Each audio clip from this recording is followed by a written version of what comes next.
जिल्ह्यात एकही पुढारी असा दाखवा ज्यांनी आतापर्यंत स्वतःहून लोकहिताच्या योजना आणून दिल्या आहेत। आमच्या परिवाराशिवाय कुठल्याही पुढाऱ्यांनी नागरिकांच्या विकासासाठी योजना दिलेल्या नाहीत। उलट आम्ही राबवलेल्या लोकहिताच्या योजना विरोधकांनी तक्रारी करून बंद पाडण्याचे काम केले आहे, असा घणाघात राज्याचे माजी आदिवासी विकास मंत्री व नंदुरबार विधानसभा मतदारसंघाचे आमदार डॉक्टर विजयकुमार गावित यांनी आमदार चंद्रकांत रघुवंशी यांच्यावर केला आहे। ते नंदुरबार तालुक्यातील भालेर गावात आयोजित जनतेशी संवाद या कार्यक्रमादरम्यान बोलत होते।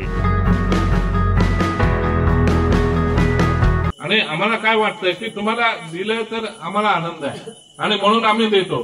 तुम्ही सांगा बरं, इतके वर्ष आहे आमचे वडीलधारी मंडळी बसलेली आहे, तर एक असा पुढारी दाखवून द्या मला की तुम्हाला शासनाच्या योजना तुमच्यापर्यंत पोहोचवण्यासाठी तुम्हाला मदत केली।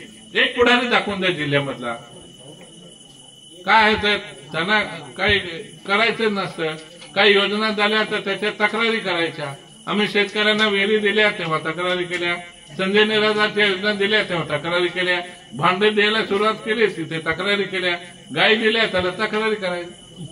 काय हो करत तर नाहीच होता, पण थांबवायचं काम करायचं योजना। तर ही वृत्ती असते पुढाऱ्यांची। आम्ही अडथळा करत नाही। त्याने एखादं चांगलं काम करत असेल आम्हाला बी पत्र लिहिता येतंय, पण आम्ही अडवत नाही। जाऊ द्या, लोकांच्या हितासाठी आहे, लोकांना मदत होते।